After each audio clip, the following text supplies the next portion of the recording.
የገበሬ መሬት ካርታ ሊሰጥ ነው ወይም በካርታ ሊሆን ነው ማለት ነው። ቶቼ የድሮ አረንጓዴ ደብተር አሁን ላይ ወደ ካርታ ሊዞር ነው እየተባለ ነው፣ ደግሞ እየተለካም ነው። አሰላሙ አለይኩም ወራህመቱላሂ ወበረከቱ። ውድና የተከበራችሁ ውድ የቻናሌ ቤተሰቦች እንዴት ናችሁ? ደህና ናችሁ ወይ? ከኔ ጋር አልሐምዱሊላህ ሁሉም ሰላም ነው። ለዚህ ቻናል አዲስ የሆናችሁ ላይክ፣ ሰብስክራይብ፣ ሸር እያረጋችሁ አበረታቱኝ እህቶቼ። ቪዲዮን ሲጀምሩት በላይክ ጀምሩት ማለት ነው። እና እንዴት ናችሁ? ደህና ናችሁ ሆይ? አሁን ለታ በአዲስ ቪዲዮ መጥቼ ነበረ። ዙሮ አዳዲስ ነገሮችን እንግዲህ ሳገኝ እመጣለሁ ማለት ነው እህቶቼና ዛሬ እንግዲህ የመጣሁበት በቀደም በሰራሁት ቪዲዮ ባዶ ቦታስ እንዴት ነው? ያው ካርታ ሊሰራ ነው። ህገወጥ ቦታ የከተማም ይሁን የገጠሩም እንግዲህ ይግባችሁ ማለት ነው። የገጠሩም የከተማውም ነው። ገባችሁ? የገጠሩም ይፈለጋል፣ የገጠር መሬትም ይፈለጋል ማለት ነው። እሱም በካርታ ሊሆን ነው። በፊት እኮ በእንትን በአረንጓዴ ደብተር ነበር፣ አሁን ላይ ወደ ካርታ እና ይሄ ነገር በነገራችን ላይ ብዙ አይከፋም። እንደኔ አስተያየት ብዙ የከፋ አይመስለኝም ማለት ነው። እንግዲህ የከፋ የማይመስለውን ነገር እነግራችኋለሁ። ደግሞ ብዙ ጥቅምም አለው ጉዳያትም አለው። ገባችሁ? አንድ ነገር ጥቅምም ጉዳያትም ኑሮት ነው ማለት ነውና ይሄ ገበታ ለሀገር ነው ማለት ነው። ቶቼ ሀይቅ ዳር ገበታ ለሀገር ነው። ሀይቋ እንደዚህ ሀይቅ ዳር እንለዋለን፣ ዙሮ ባህር ማለት ነው። ሀይቅ ዳር በነገራችን ላይ ከተማው ብቻ አይደል፣ ከተማው ሳይሆን ይሄ ነው ሀይቅ የሚባለው። ሀይቅ ከተማው ይሄ ነው፣ ሀይቅ ደግሞ ላይኛው ማለት ነው። እና እንግዲህ ወደ መጣችሁበት አላማ ልንገራችሁ ማለት ነው። የመጣችሁበት ዙሮ ስለ አዲሱ ህግ ነው። አዲሱ ህግ እንግዲህ በሁለታ ሰርቻለሁ። 2 ቪዲዮ ነው የሰራሁላችሁ። ያላያችሁት እየገባችሁ እውልኝ ማለት ነው። እና እንግዲህ ዛሬ የሰማሁት ደግሞ ምንድነው መሰላችሁ ቶቼ እየዞሩ እየለኩ መሆኑን ሰምቻለሁ ማለት ነው። እዚሁ ሀይቅ ወደ ምስረታ አካባቢ ሀይቅ ዳርም ሰምቻለሁ። ሀይቅ ዳርም በሁለት ቦታ እየለኩ ነው፣ እየዞሩ እየለኩ ነው። የሚለኩት እንዴት መሰራችሁ? አዋሳይ ብቻ ነው የሚነገረው። ለምሳሌ አሁን የኔ አባት መሬት አለ ልበላችሁ ምሳሌ ማለት ነው። አሁን የአባቴ መሬት የሚያዋሰኑት ሰዎች እከሌ እከሌ ይባሉና ይታያል ወይም ይለካል ማለት ነው። ይለካል ስንት በስንት እንደሆነ ስንት ካሬ እንደሆነ ይጻፍና ከዛም አዋሳኞቹ ይጻፋሉ። ካርታ ላይ ሆኖ ይሰጣል ማለት ነው። ይሄ ነገር በአንድ በኩል ጥሩ የሆነበትን ልንገራችሁ። ድሮ ቤተሰቦቻችን በዲካ ይጣሉ ነበር። እከሌ ገፋኝ ድንጋይ ነቅሎ ብዙ ሰው እኮ የኛ ወሎ አካባቢ ኃይለኛ ነው ታውቃላችሁ ማለት ነው። እና በዲካ ብዙ ሰው አላህ ይረህማቸው ይሞቱም አሉ እየተጣሉ ምን እያሉ ማለት ነው። እና አሁን ደግ ጊዜ መጥቶ ግን ያንን አንድ ሰው በዲካ በምን መገናኘት አይችልም ማለት ነው። ለምን ብንጣላ ራሱ ካርታችን ላይ አለ። ገባችሁ? ሳንቲሜትር አለው ሜትር አለው ምን አለው ተጽፏል። አያጣላንም። ሩጠው ወደ ህግ ቢሄዱ ካርታችን ይዘን ደራሹ ማን እንደሆነ ይታወቃል ማለት ነው ቶቼ። ሁለተኛው ያው ብዙ የማይጠቅመን ነገር ደግሞ ምንድነው? ጥቅምና ጉዳቱን ብያችኋለሁ። የማይጠቅመን ነገር እንዴት መሰላችሁ ማለት ነው። ይሄ ማን ነው ስሙ ድሮ 120 ብር 80 ብር 60 ብር ይሉ ነበር ቤተሰቦቻችን ማለት ነው ከእንትን ግብር ለመክፈል። አሁን ላይ ግን እንደዛ አይሆንም። በካርታ ተሆነ ሳንቲሜትሩን በብዙ ነገር አዋጥተው አውርደው አውጥተው እሱን ያስከፍላሉ ማለት ነው። ጭማሬ ብር ይኖራል። ቢያንስ አሁን 2000 3000 ለግብር የሚከፍል ሰው አለ በገጠር ማለት ነው። እኛ አሁን ራሱ አለ በእኔም አለ በባለቤቴም አለ እንከፍላለን ከፍለናል ማለት ነው። 2000 ምናምን ብር ሆኗል እስከ ጤና መድኑ ስተምኑ ማለት ነው። አሁን ተዛ የተወሰነ ይጨምራል ማለት ነው። ቶቼ ይሄ ነገር ሊጎዳን ይችላል፣ ደግሞ አይጎዳንም። ግብር የሚከፈለው በአንድ አመት ስለሆነ ማለት ነውና ይሄ ነገር ነው ያው ይጎዳናል ያልኩት እንጂ ሌላ ነገር ጉዳቻ አይኖረውም፣ ጥቅም ይኖረዋል እንዲያውም ማለት ነው እህቶቼ።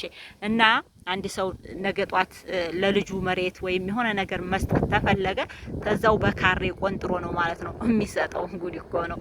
እና ብዙ እንትን አይልም። በአሁለታው ደግሞ ህገወጥ ቤቶች እንግዲህ ወይም የጨረቃ ቤቶች ካርታ ሊሰጥ ነው በሚለው 100% እርግጠኛ ሆኖ ይሰጣል። ተጀምሯል ማለት እየተሰራ ነው ቶቼ። አሁን መሰራ ሳይሆን በቃ እየተለካ መሰራት ማለት እኮ ተሰርቶ ደብተሩ ሲደርሰን ነዋ። ካርታው ሲደርስ ነው። ግን አሁን አልደረሰም፣ ገና ነው። ደግሞ 1 አመት ድረስ ይቆያል ብለዋል። 1 አመት ድረስ ስለሚቆይ እስከዛ ድረስ ነው። እኔ ቤተሰቦቼ ኮምቦልሻ ናቸው ግን እስካሁን ድረስ የመጣ የለም አልሰማንም ብለውኛል ያለ ኮሜንት ላይ አይቻለሁ ማለት ነውና ዝግ ብሎ ነው እንጂ ሁሉም ነገር በሩጫ አይደለም። ተረጋጉ።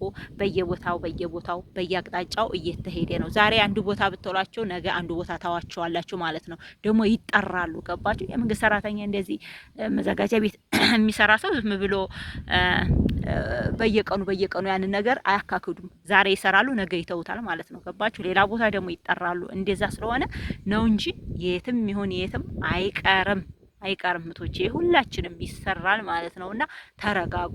እሺ እኛ አሁን ጎረቤቶቼ ሂዷል፣ ተለክቶ ሂዷል። በእርግጥ ማለት ነው የጎረቤቶቼ፣ የኔ ግን አልተለካም። ገባችሁ? ለምን የተንቀሳቀሰ ያ የገዛው ሰውዬ አልመጣም። በቃ እሱ እንትን ሲል ይመጣል፣ ተለክቶት ይሄድ፣ አዋሳኝ ምናምን ተለክቶት ይሄድ፣ ይጠየቃል ማለት ነው። ዳቦ ላመሉ ምንድነው ምን ትሲልሳል ነው የሚባለው አይደለም?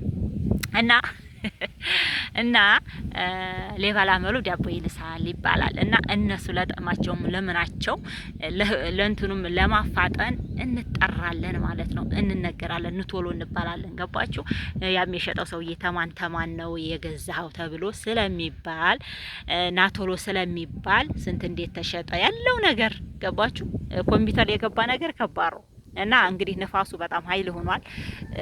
እስኪ ዛሬ እንደዚህ ዝም ብዬ ተማዋራችሁ እንደዚህ በቃ እያስጎበኘኋችሁ ላውራችሁ ብዬ ነው ማለት ነው። ወደ ጎራው የመጣሁት ላይክ አድርጉልኝ። ንፋሱ በጣም ኃይለኛ ሆኗል ማለት ነው። እና ደግሞ ምንድን ያላችሁ ባዶ ቦታ ሲያለን እንዴት ማድረግ እንችላለን? ካርታ መሰራት የሚቻለው በቤት ሲኖረው ነው ብለናል አይደል? ቤት ሲኖረው ነው መቼም ካርታ የሰውየው የቤት ካርታ የሚሰጠው ማለት ነው። ባዶ ላይ ካርታ አይሰጣም። ስለዚህ እናንተ ደግሞ እንግዲህ አላህ ኸይሩን ይህልቃል። ደግሞ በባዶ ቦታ ላይ እንግዲህ ምን እንደሚወሰን ወላሁ አለም። እና ሌላኛው ጥያቄ ምንድን ነው መሰላችሁ? መንገድ ካሁን በፊት ነው ያሉኝ። ካሁን በፊት መንገድ መጥቶብን ቤታችን ለፈረሰብን ንሳ ብለውኛል ማለት ነው። ቤታቸው እንግዲህ ቤት ሰርተው መንገድ የሚሆን ወይም ተበልቶበት ሌላ ያ ሰውዬ በልቶበት የፈረሰባቸው እነሱስ እንዴት ነው የምናደርገው የሚል ነበረ ማለት ነው አሁን ለታ። ስለዚህ እነሱ ደግሞ የፈረሰባቸው ፈርሶባቸዋል። ያነዛ በዲላችሁ እንግዲህ አላህ ኸይሩን ይስጣችሁ እላለሁኝ። ሌላኛው ደግሞ ባዶ ቦታ ሲሆነው ባዶ ቦታ ደግሞ ያው ባዶ ቦታ ነው። ስለዚህ ባዶ ቦታ ያላችሁ ደግሞ እንደዚሁ ጊዜ ብታገኙ ቢሰራ አሪፍ ነው ብዬ አስባለሁኝ እህቶቼ። እና እንደው ጥሩም ለገጠመው ጥሩ ይግጠመው፣ ኸይሩን ይስጠን። ሁላችንም አገራችንም ሰላም አለ ያድርግልን። ጦርነቱን በሩቅ አሁን ላይ ኑሮ በጣም እየጨመረ ነው። እንዴት ተዛሬው አይደለም። አሁን ላይ ሁሉም ነገር ውድ እየሆነ ነው። በምን ምክንያት ብትሉ በጦርነቱ ምክንያት ማለት ነው። የኢትዮጵያው ጦር ሳይሆን አሁን የሸገረን ደግሞ ተውጭ አለው። ገባችሁ? ቤንዚን የለም፣ ትራንስፖርት የለም። በቃ ሁሉ ነገር ውድ ሆነ። ጨው ተወደደ። ጨው 150 ብር ነው፣ 200 ብር አንድ ጣሳ ማለት ነውና ብዙ ነገሮች እየጨመሩ ነው እህቶቼ ገበያ ላይ በጣም እውነት ብቻ አላህ ይድረስልን እና ያንን ዱአ አርጉ። ሌላው ነገር አያሳስብም። ስለ ካርታው ስለምን ደግሞ ይሰራል። 1 አመት ድረስ እስከሆነ ድረስ ዝግ እየተባለ በየሀገሩ እንትን ይላል ማለት ነው እህቶቼ። በየሀገሩ እየተዞረ ይሰጣል። የትም አይቀርም እያችኋለሁኝ። ተረጋጉ፣ እናንተ ብቻ ተረጋጉ እሺ። እና ሰላማችሁ ይብዛልኝ። ለዚህ ቻናል አዲስ የሆናችሁ ሰብስክራይብ አርጉኝ፣ አበረታቱኝ። እኔም የናንተው የመዳም ኩሽና ያደከመኝ በአገሬ ሂጄ ዩቲዩብን ብሰራስ ብዬ አስቤ እንጂ ድልቶኝ አይደለም። ተኩሽና ተዛ ወጥቼ የመጣሁት እዚህ ገባችሁ?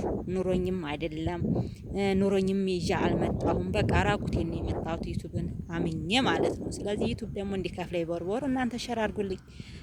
ይጠማል ታላችሁ ደግሞ ላይክም አርጋችሁ ለጓደኛ ሸር አርጉት፣ ግሩፕ ላይ ሸር አርጉት እህቶቼ። እኔንም ሲገድፉኝ እውነት እኔ ብዙ ጊዜ የሆነ መለማመጥ ምናምን በቃ እንትን አይለኝም።